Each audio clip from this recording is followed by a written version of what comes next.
Tonight's story from the Bible is the story of Cain and Abel. Adam knew Eve his wife, and she conceived and bore a son. This was the first human birth, the first child born into the world. Eve had been created fully formed in the Garden of Eden, made from Adam's rib. But now she experienced something new, something that had never happened before. She carried a child within her, felt it grow, and in the appointed time, brought forth new life. The labor was painful, as God had said it would be. After the fall, after the eating of the forbidden fruit, God had told Eve that she would bring forth children in pain. And so it was. The birth was difficult, marked by suffering that would have been unthinkable in the paradise of Eden. But when it was over, when she held her newborn son in her arms, there was joy mixed with the pain. Eve looked at her son and said, "I have acquired a man from the Lord."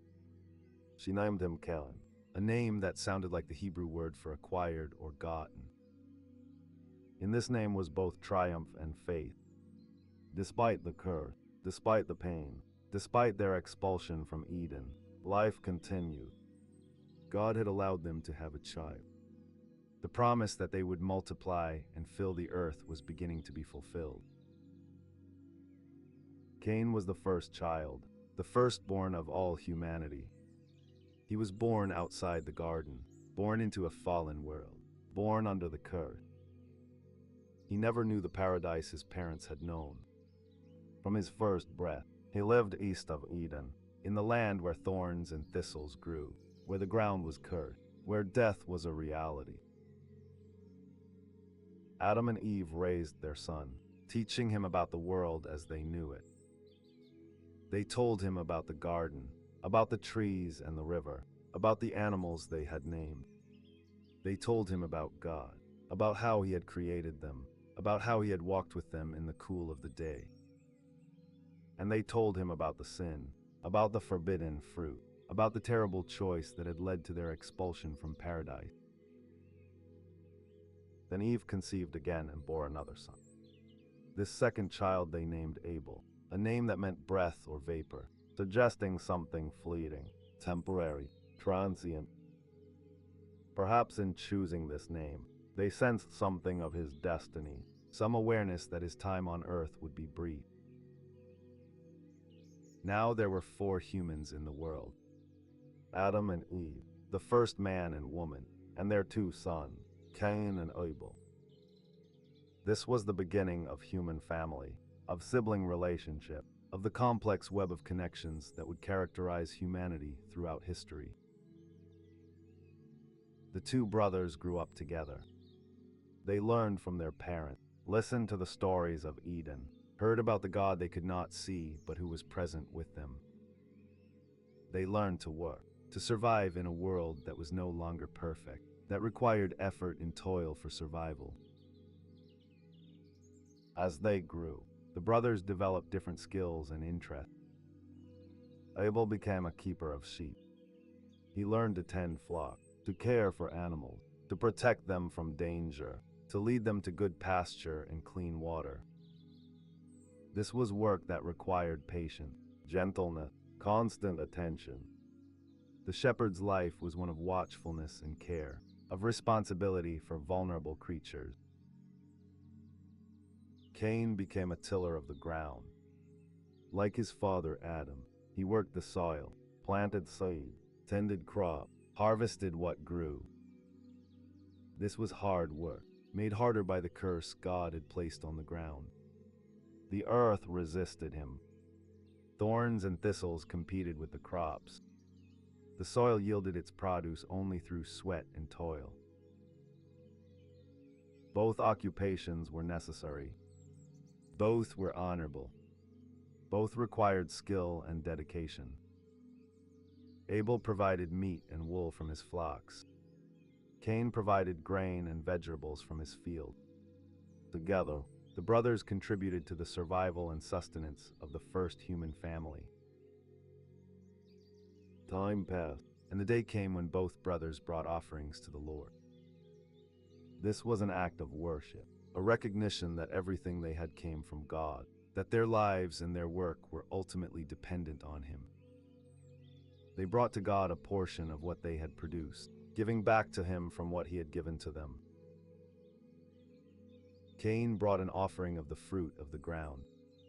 He gathered produce from his field, the results of his labor, the crops he had grown through sweat and struggle. He brought this offering to the Lord, presenting it as an act of worship, as a gift to God. Abel also brought an offering, but his offering was different in significant ways. He brought of the firstborn of his flock and of their fat. This meant he brought the best of what he had, the first and finest of his sheep. He did not bring just any animal, but the firstborn, which held special significance. And he brought the fat, the richest part, the portion that represented the best quality. The Lord respected Abel and his offering.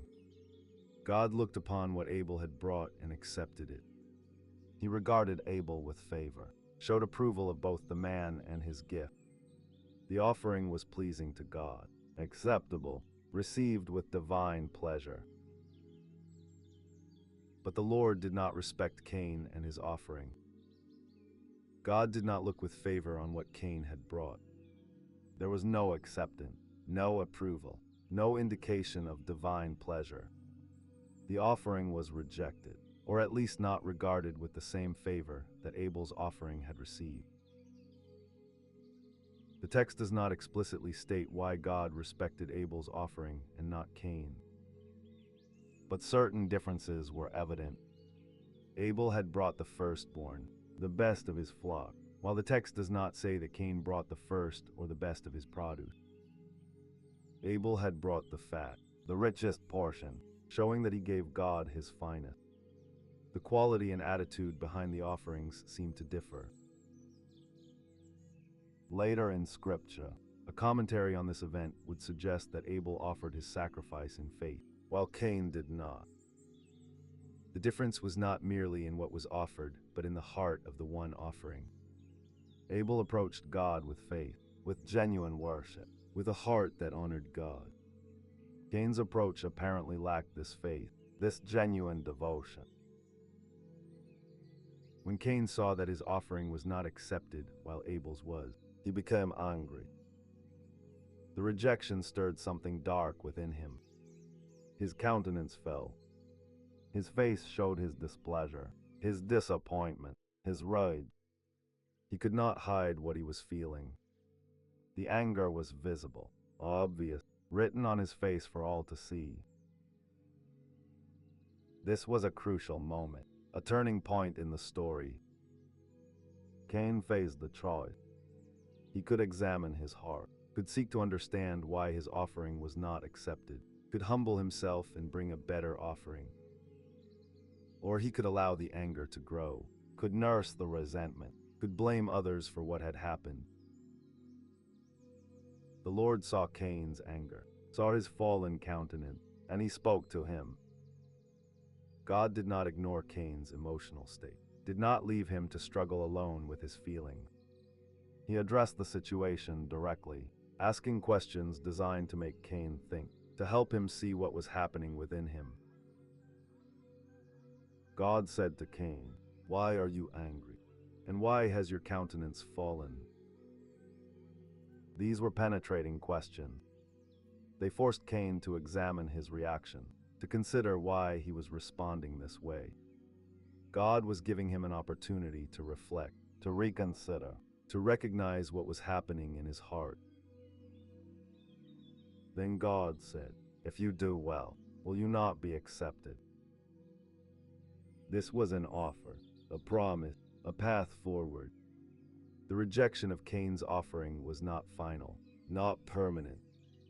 If Cain would do what was right, if he would bring an acceptable offering with the right heart, he would be accepted. The door was not closed. The opportunity for reconciliation and right relationship was still available. But God did not stop there. He also gave a warning, a caution about the danger Cain faced. He said, "And if you do not do well, Sin lies at the door. The word translated lies suggested an animal crouching, ready to spring.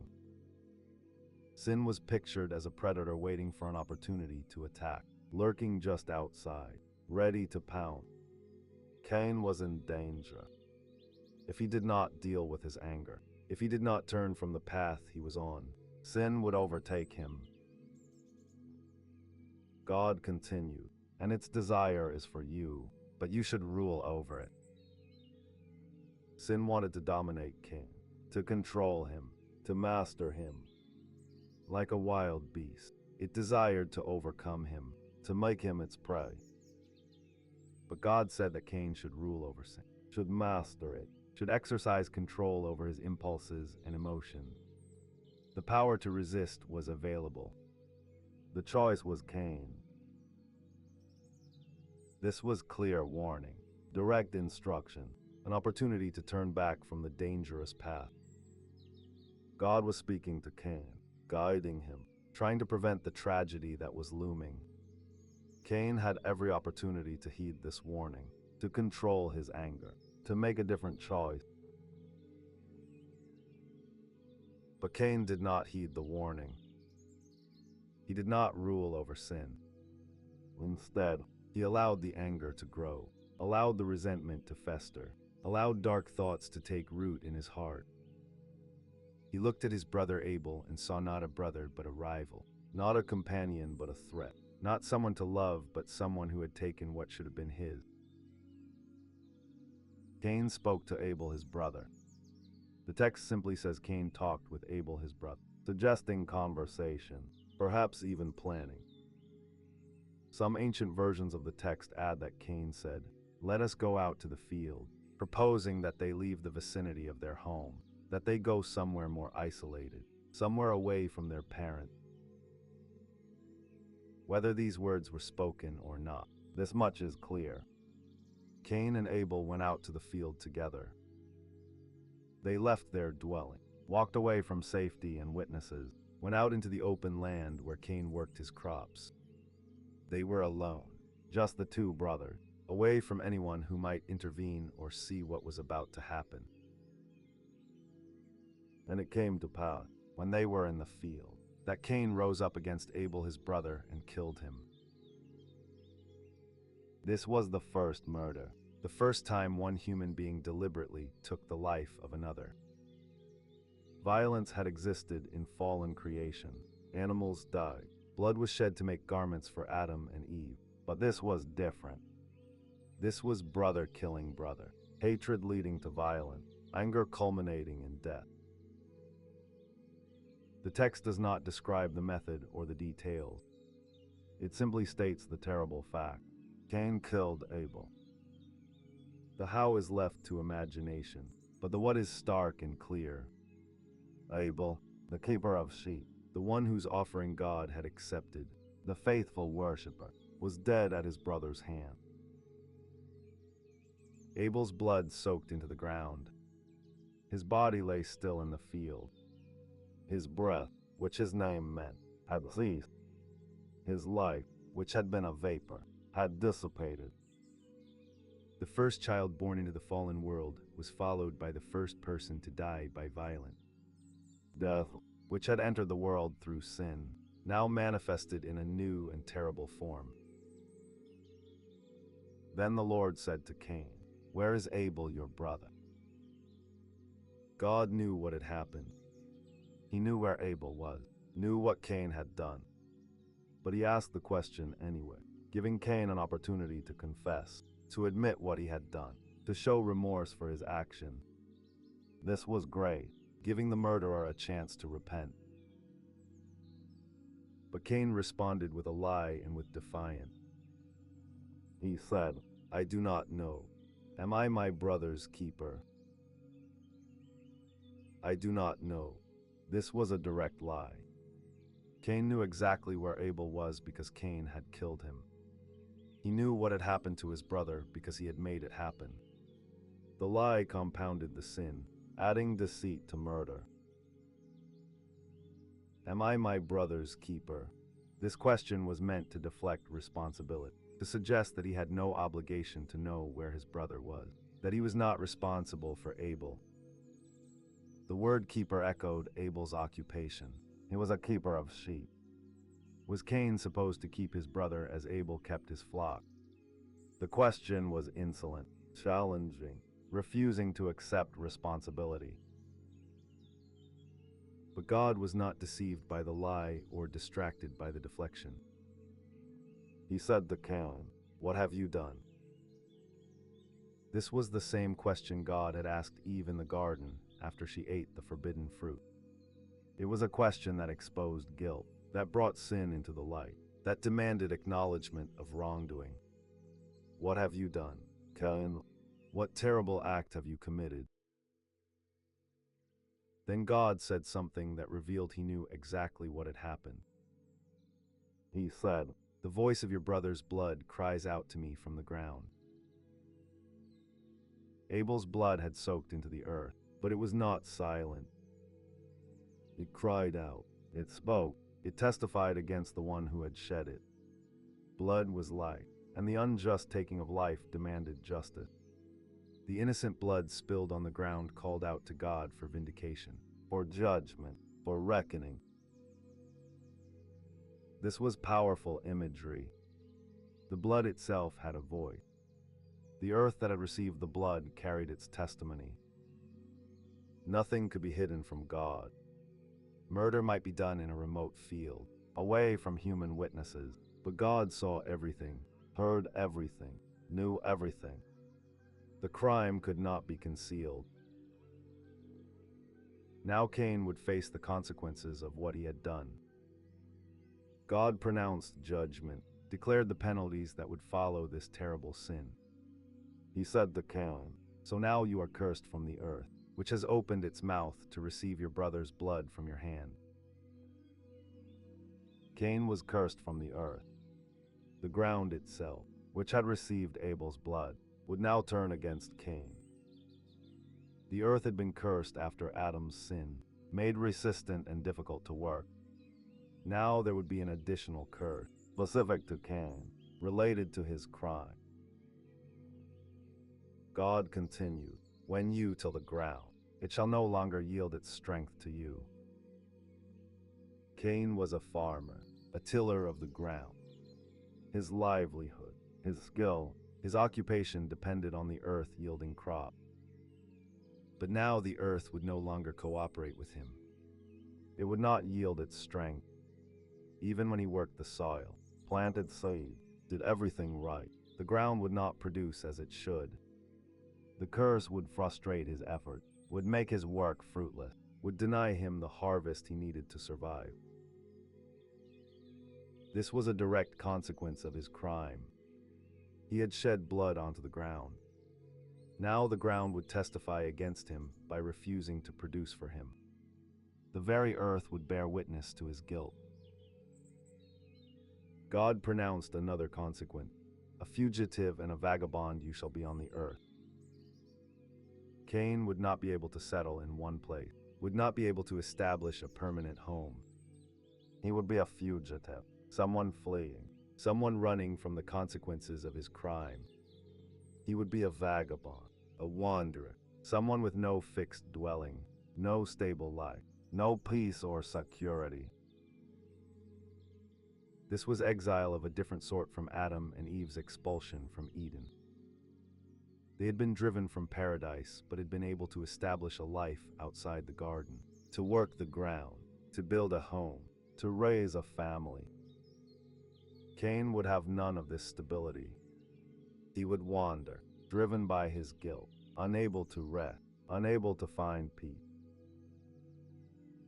Cain heard these pronouncements, and the weight of them became real to him. He said to the Lord, "My punishment is greater than I can bear." This could also be translated, "My iniquity is greater than can be forgiven," suggesting that Cain felt his sin was too great for forgiveness. Either way, his words expressed despair. The consequences were too heavy, too severe, too much for him to endure.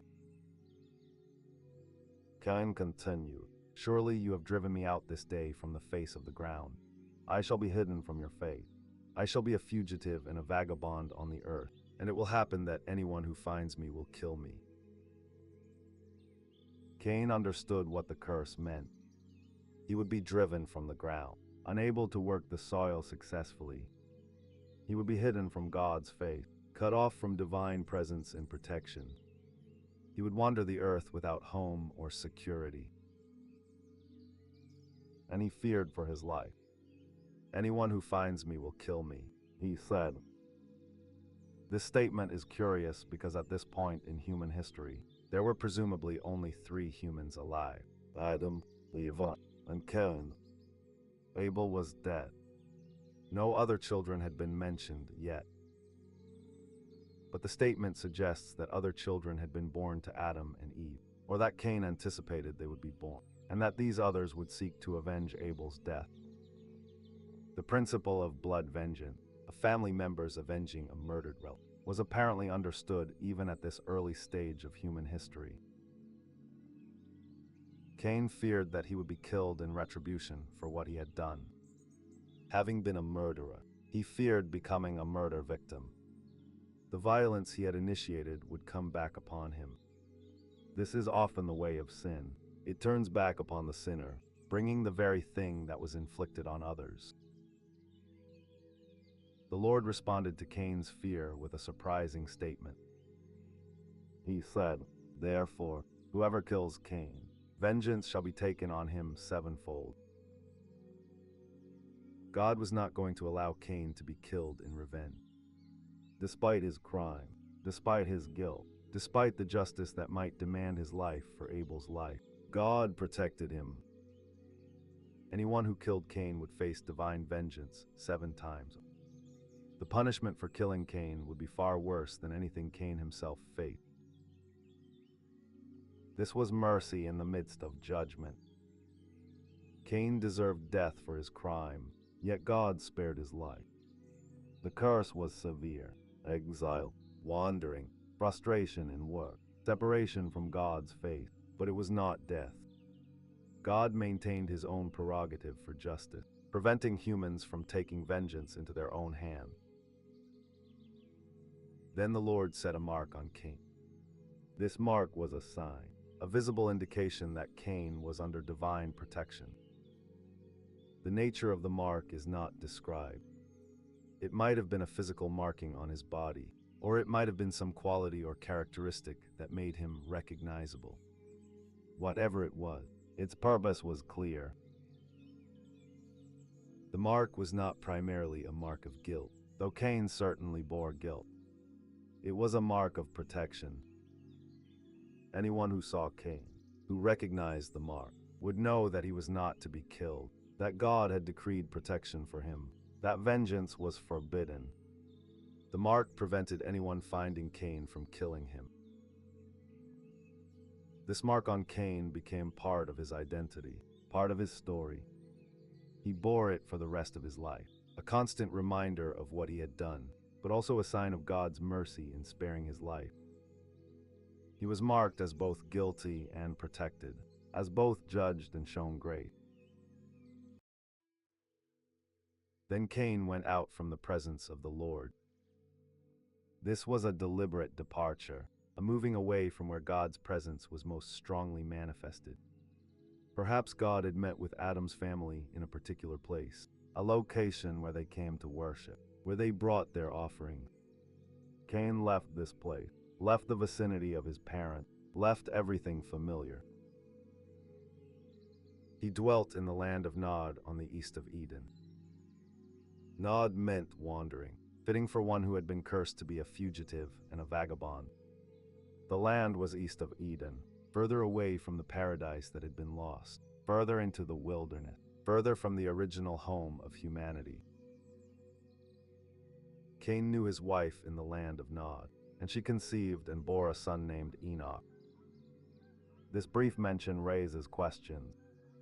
Where did Cain's wife come from? The answer must be that she was one of his sisters. Adam and Eve had other children, daughters who are not named in the text, but whose existence is necessary to explain how the human race continued and multiplied. In the early generations of humanity, when there were few people on Earth, marriage between close relatives was necessary for the race to continue. Later, such marriages would be forbidden, but at this stage they were unavoidable. Cain married one of his sisters, took her with him to the land of Nod, and started a family there. The birth of Enoch marked a new beginning for Cain. Despite the curse, despite the wandering, despite the separation from God's presence, life continued. Cain became a father. The next generation was born. Humanity multiplied even in exile. Cain built a city, and he called the name of the city after the name of his son, Enoch. This was significant. Despite being cursed to be a wanderer, Cain attempted to establish permanence. He built a city, created a settlement, gathered people together in a fixed location. This was both a remarkable achievement and perhaps an act of defiance, an attempt to overcome the curse through human effort. The city represented civilization, community, human culture developing and organizing itself. Cain became not just a wanderer but a builder, a founder, someone who shaped society. The city bore his son's name, perhaps expressing hope that through his descendant, through the next generation, something good could come even from his cursed existence. To Enoch was born Irad, and Irad begot Mehujael, and Mehujael begot Methushael, and Methushael begot Lamech. The genealogy continued, showing that Cain's line multiplied, that his descendants spread and grew in number. These names are recorded, but little else is said about these men. They lived, they had children, they died, passing on the image of God even in their fallen, cursed state. Then the text focuses on Lamech, a descendant of Cain several generations removed from the first murder. Lamech took for himself 2 wives, Adah and Zillah. This was the first recorded instance of polygamy, of one man taking multiple wives. God's original design had been one man and one woman joined together. But human society was already departing from this pattern, corrupting the institution of marriage. Adah bore Jab. He became the father of those who dwell in tents and have livestock. This meant that Jabal pioneered or perfected the nomadic pastoral life. He developed the practice of moving with herds, living in portable dwelling, following the pasture and water that livestock needed. This was an important development in human culture, a way of life that would characterize many peoples throughout history. Jabal's brother was Jubal. He was the father of all those who play the harp and flute. This described the development of music, of artistic expression through instruments. Jubal pioneered or perfected musical arts, creating or developing instruments, teaching others to make and play them. Music became part of human culture, a way to express emotion, to celebrate, to worship, to find beauty in a fallen world. Zillah, Lamech's other wife, also bore a son named Tubal-Cain. He was an instructor of every craftsman in bronze and iron. This described the development of metallurgy, of working with metal, of creating tools and weapons and useful objects from bronze and iron.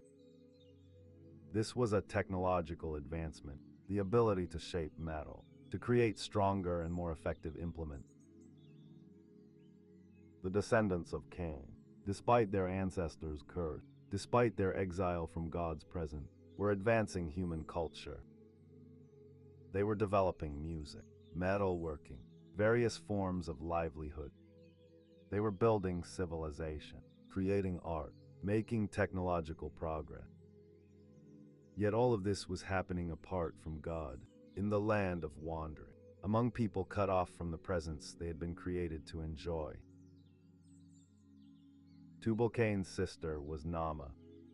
Her name meant pleasant, but nothing else is said about her in this context. She was mentioned, her name preserved, but her story remained untold. Then Lamech said to his wife, And here the text records the first poem, the first piece of human literature after the fall. Lamech spoke to Adar and Zillah. Adar and Zillah, hear my voice. Wives of Lamech, listen to my speech. For I have killed a man for wounding me, even a young man for hurting me. If Cain shall be avenged sevenfold, then Lamech 77-fold. This poem was dark, violent, boastful. Lamech was claiming that he had killed two people, a man who wounded him and a young man who hurt him. He was not expressing remorse but pride. He was not seeking forgiveness but boasting of his revenge. Lamech twisted God's protection of Cain into a claim about himself. God had said that anyone who killed Cain would be avenged sevenfold. Lamech claimed that if anyone harmed him, the vengeance would be 77-fold. He was claiming even greater protection, even more severe retribution than God had promised to Cain. This showed the progression of sin in Cain's line. Cain had killed his brother in a moment of anger. Lamech killed in revenge, and he boasted about it. Violence was increasing. The corruption was spreading. The descendants of the first murderer were becoming more violent, more proud, more defiant. Yet even in this dark genealogy, even in this line that descended from Cain, the murderer, there was creativity, development, culture. The tension was evident. Humanity made in God's image, capable of remarkable things, yet deeply corrupted by sin, increasingly violent and godless. Meanwhile, back in the family of Adam and Eve, another son was born. The text shifts focus from Cain's descendants to return to the original family. It says, "And Adam knew his wife again, and she bore a son and named him Seth." Seth meant appointed or substituted. Eve said, "For God has appointed another seed for me instead of Abel, whom Cain killed." Seth was a replacement for Abel, another son to take the place of the one who had been murdered. Eve recognized that this child was God's gift, God's provision, God's answer to the grief of losing Abel. Seth represented a new beginning, a fresh start. Through Seth, the godly line would continue. Through Seth, the promise of the seed who would crush the serpent's head would eventually be fulfilled. Seth was not just a replacement for Abel. He was the continuation of God's plan, the preservation of a people who would know and worship the true God. To Seth also a son was born, and he named him Enosh. The name meant man or mortal, perhaps emphasizing human frailty and dependence on God. And then the text records something significant.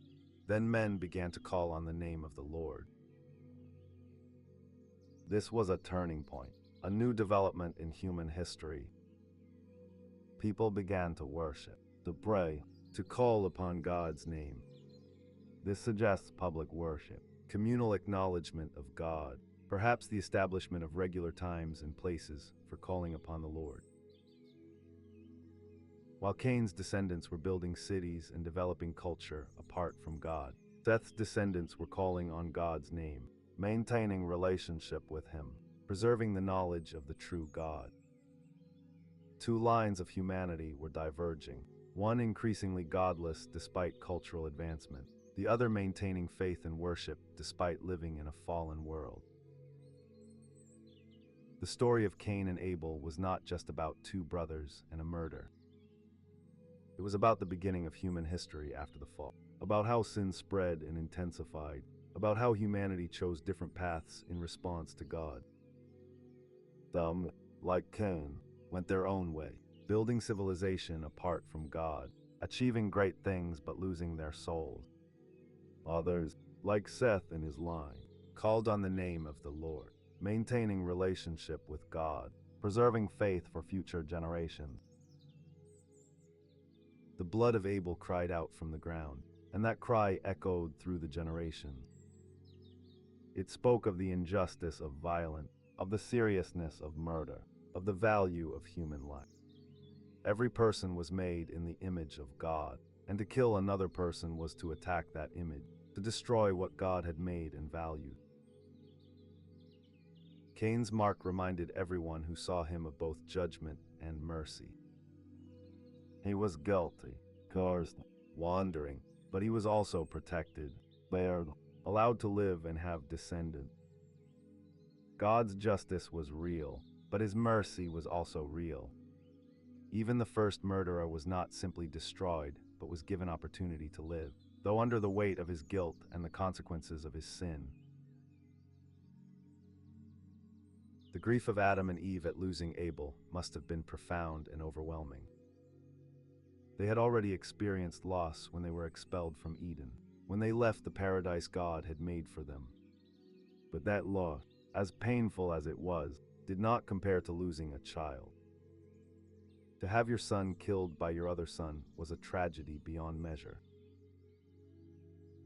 Eve had brought forth Abel in pain, as God had said she would. She had nursed him, raised him, taught him, watched him grow from infant to child to man. She had seen his character develop, had witnessed his faith, had watched him bring his offerings to God with a sincere heart. And now he was gone, his life cut short by violence, his blood soaked into the ground. Adam had taught both his sons about God, about work, about life in the fallen world. He had trained Cain to work the ground, passing on the skills he had learned. He had guided Abel in keeping sheep, helping him understand the responsibility of caring for animals. He had told them both about Eden, about the choice he had made, about the consequences that had followed. And now one son was dead and the other was cursed and exiled. The pain of losing Abel was compounded by the knowledge that Cain was responsible. Brother had killed brother. The family was torn apart not by accident or disease, but by deliberate violence, by hatred, by sin that had grown unchecked until it resulted in murder. How could such a thing happen? How could the son they had raised, the firstborn of all humanity, become a murderer? They must have wondered whether they were somehow to blame. Had they failed to teach Cain properly? Had they shown favoritism to Abel? Had they not loved Cain enough, not guided him well enough, not recognized the anger growing in him? Parents always blame themselves when their children go wrong, even when the children make their own choices, even when the responsibility lies with the ones who sin. But the text makes clear that Cain made his own choice. God himself had warned him, had spoken directly to him, had told him that sin was crouching at the door and that he needed to rule over it. Cain had every opportunity to turn back, to control his anger, to deal with his jealousy in a right way. He chose not to. He chose to let the anger grow, chose to act on it, chose to kill his brother. Adam and Eve buried Abel. This was the first human burial, the first time a person's body had to be returned to the earth. The ground that had received Abel's blood now received his body. He was laid to rest in the soil, thus returning to dust, the first of countless billions who would die and be buried over the course of human history. Perhaps they buried him near where they lived, in a place they could visit, where they could remember him. Perhaps they marked the spot somehow, with stones or a planted tree, creating the first grave marker, the first memorial to a departed loved one. The place would become sacred to them, a location connected to their grief, to their loss, to their memory of their faithful son. They mourned for Abel. They wept for him. They felt the absence of his presence, the silence where his voice had been, the emptiness where his life had been lived. Every evening when they gathered as a family, one seat was empty. Every morning when they woke, one son was missing. The grief was constant, inescapable, a weight they carried with them always. And they mourned for Cain as well, in a different way. He was alive but lost to them, exiled, gone to the land of wandering. They had lost both sons, one to death, one to curse and exile. The family that had once been four was now reduced to two. Adam and Eve were alone again, as they had been in the beginning, before the children came. But God gave them Seth, a new son, a sign of hope and renewal. When Seth was born, when Eve held him and named him, she recognized that God was providing for them, was giving them another child to love, to raise, to see carry on the family line. Seth was not a replacement for Abel in the sense that he made the grief go away or filled the void that Abel's death had created. But he was a new beginning, a fresh start, evidence that life continued, that God's purposes were not thwarted by Cain's sin. Eve's words at Seth's birth showed her understanding. God has appointed another seed for me instead of Abel, whom Cain killed. She acknowledged that Abel had been killed by Cain. She did not hide from the reality of what had happened, did not pretend the murder had not occurred. She named the crime and the criminal. But she also saw God's provision, recognized that God was giving her another son, another opportunity to raise a child who would walk with God. Adam and Eve poured themselves into raising Seth. They taught him about God, about the garden, about the fall, about the offerings that were acceptable to God. They told him about his brother, about Abel's faithfulness and Cain's sin. They warned him about the danger of anger, about the importance of controlling his emotions, about the need to rule over sin rather than being ruled by it. Seth grew up knowing the story of his brothers.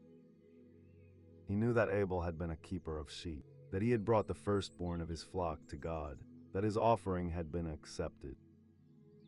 He knew that Cain had been a tiller of the ground, that his offering had been rejected, that he had killed Abel in anger, that he had been cursed and sent away. The story shaped Seth, informed his choices, guided his path. When Seth had his own son, he named him Enoch, meaning mortal or man. Perhaps this name reflected Seth's understanding of human frailty, of the mortality that had entered the world through sin. People died. Life was temporary. Human beings were vulnerable, weak, subject to death. The name Enoch acknowledged this reality. But the text records that in Enoch's time, people began to call on the name of the Lord. This was not despair at human mortality, but rather a turning to God in worship and prayer. Recognizing human weakness led not to giving up, but to calling on the one who was strong, the one who was eternal, the one who could help and save and sustain. To call on the name of the Lord meant to invoke God, to pray to Him, to worship Him, to acknowledge His authority and power. It suggested public, communal worship, perhaps the establishment of regular gatherings for prayer and offering. While Cain's descendants were building cities and developing culture apart from God, Seth's descendants were gathering to call on God's name, to maintain relationship with Him, to pass on faith from generation to generation. This pattern would continue through the generations. The genealogy that followed Seth's line showed men who walked with God, who lived long lives, who had many children. While Cain's line produced cultural advancement, music, metalworking, city building, Seth's line produced spiritual faithfulness, maintaining knowledge of God, keeping alive the hope of redemption. The contrast between the two lines was stark. Cain's line ended with Lamech boasting about killing people and claiming excessive vengeance. Seth's line produced Enoch, who walked with God and was taken by God without seeing death. One line descended deeper into sin and violence. The other line ascended toward God, maintaining faith, preserving hope. But both lines shared common humanity. Both descended from Adam and Eve. Both bore the image of God, however distorted by sin. Both lived in the same fallen world, faced the same curse on the ground, experienced the same mortality. The difference was not in their circumstances, but in their response to God, in whether they maintained relationship with Him or went their own way. The story of Cain and Abel thus became foundational for understanding human nature and human history. It showed that sin, left unchecked, leads to violence and death. It showed that God takes sin seriously, judges it, brings consequences upon it. It showed that God also shows mercy, protecting even the guilty, allowing life to continue, providing new opportunities for faithfulness. It showed that jealousy and anger are dangerous, that they must be controlled, that they can lead to terrible actions if allowed to grow. God's warning to Cain, that sin was crouching at the door, that it desired to have him, that he must rule over it, applied to everyone.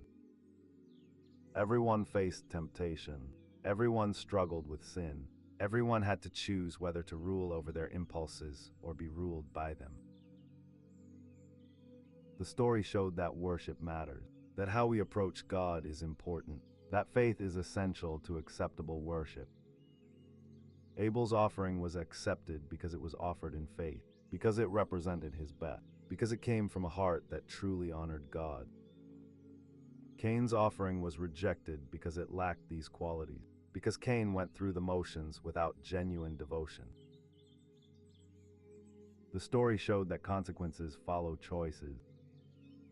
Cain chose to nurture his anger, chose to ignore God's warning, chose to kill his brother.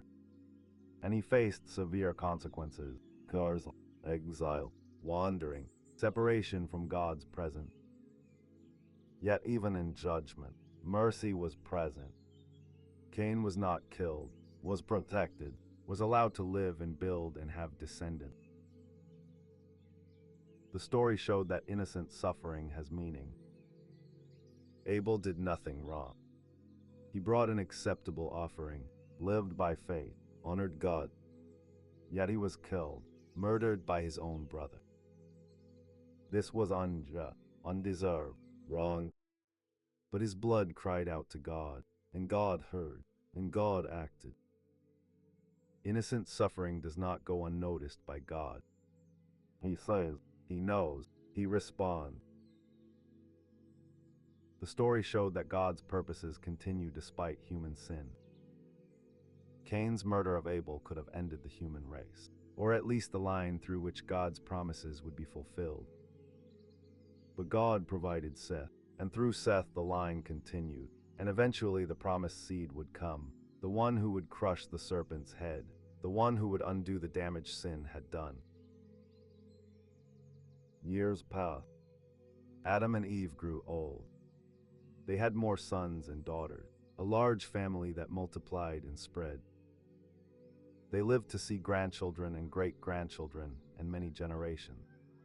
They lived 930 years. Adam did. A lifespan that seems impossible by later standards, but that was typical of the earliest generation. In all those years, they carried the memory of Cain and Abel. They remembered the day the offerings were brought, remembered Cain's anger, remembered the murder, remembered the grief. They remembered Abel's faithfulness, remembered his sheep, remembered his gentle spirit, remembered how he had honored God. They remembered Cain's departure, remembered watching him go to the land of Nod, remembered wondering if they would ever see him again. And so the story of Cain and Abel became the story of all humanity, echoing through the generations, a reminder of the choices each person must make, the consequences of sin, and the mercy of God who provides new beginnings even after terrible loss.